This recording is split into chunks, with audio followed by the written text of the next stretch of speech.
Let's eat! Maniuto tayo mga mi. Ang aming ulam ay kangkong, ginisang kangkong, and tadan! Alam niyo ba ano yan? Color pink. Yes, tama kayo. Itlog maalat. So by the way, ang aming kangkong, nagkakahalagang 5 pesos lang yan. Dito sa probinsya, maraming mga murang ulam lang. Kangkong is one of my favorite. Kahit itong ulam ko, kangkong everyday, kayang-kaya ko yan. Diba? Pasado ang ating niluto, guys. Share ko sa inyo, sa lahat ng free sample na natanggap ko, ito yung free sample na pinakakinilig si Mr. Intina. Walaan nyo kung ano yan. Bigyan ko kayo ng 5 seconds para mag-isip. Hindi pa siya dumating. Pero, ipapakita ko yung picture. Nahulaan nyo na ba? So, ayan ang ating free sample. Ang siya tawagan na car accessories. Ano to? Ano nga na to? Fairness ka? Car accessories siya nila para sa mga mata-mata. Basta, kung sa cellphone niya, casing. Kung sa cellphone pa yan, casing. Ngayon lang, para sa car. Sana all. Sana libre. Nung hindi pa ako nagre-request niyan, kasi wala akong idea sa mga ganyan ng car accessories. Sabi ni Mr. Intina, mag-order daw kami nun. Pinasa niya sa akin yung link para mag-order na nga ako. Pagkakita ko ng product, may naka-offer na free sample. Nakalagay dun sa product. Sabi ko sa kanya, huwag muna tayong mag-order. I-try ko muna mag-request ng free sample. Baka i-approve tayo ng seller. Pero hindi ako nag-expect kasi medyo mahal. May kamahalan. 1,700 na kasi na yun. Parang yung original price niya aabot ng 2K. Kaya wala akong expectation na i-approve ako doon. Tapos, nagulat na lang ako. Pagkatingin ko ng notification ko, may nakalagay doon, free sample approved. Ayun, na-approve tayo, Sobrang saya. Lalo na si Mr. Intina. Iba na yung iba na yung hilig niya ngayon. Kung dati, motor parts, ngayon, car parts na. Ay, sana all. Tingko po niya. Day! Sobrang siya lang kung isa, guys. Question na lang nato si Mr. Intina. Na-imagine mo ba na magkakaroon ka ng car at the age of 32? Wow.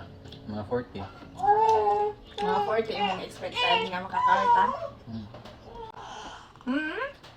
Kaan ba gabi? Di ba nangangarap naman talaga tayo? Kami, dati pa lang talaga, nangarap na kami kahit alam namin imposible. Hunaw sa tamang hunaw. Ba? Na? Hindi siya.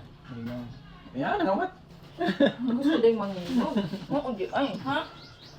Gusto matubang kay mga uhat. Yan ka. Uhat na naman.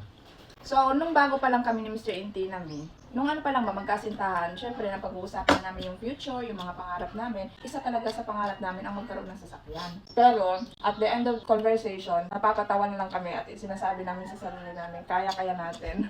Baka hanggang pangarap lang tayo. Actually, unexpected din talaga na bumili kami niyan. Talagang within this year lang namin napag-isipan nung lumabas na si Janaya. Kasi naisip namin, parang talagang delikadong bumiyahin na nagmumotor lang. Parang isang sagis, semplang kagad, tapos may baby kasama. In short, ang pinaka number 1 reason bakit si Mr. Intina nakabili ng sasakyan, dahil dito sa bating ko. Dahil dito sa aming sanaya. Sana all, sanaya. Sana all. Balik ang kaya. Wala pa. Muay tayo kalibutan ang bata. Nakakatawa si Mr. Intina kasi nung nakaraang araw, bumili siya ng watermelon. Dito lang sa barangay namin, doon sa Nazareno. Tapos naka-helmet siya. Pagkatanggal niya daw ng helmet, sabi ng tendera, hala, ano ito? Vlogger man din si Mr. Intina. Ay, kato mo na yan. Kato mo na yung vlogger. Sana all. Mr. Intina. May nakakilala sa kanya, may sabi daw, ay kato mo din yung vlogger, si Mr. Intina man di ini. Saan sa dito? Sana all vlogger. Kailan ito pas na naman to? Basan. Shout out dun sa nakakilala kay Mr. Intina. Mahihain tuminan siya lang, sinabi niya lang daw, yung asawa ko lang, yung vlogger, nadamay lang ako.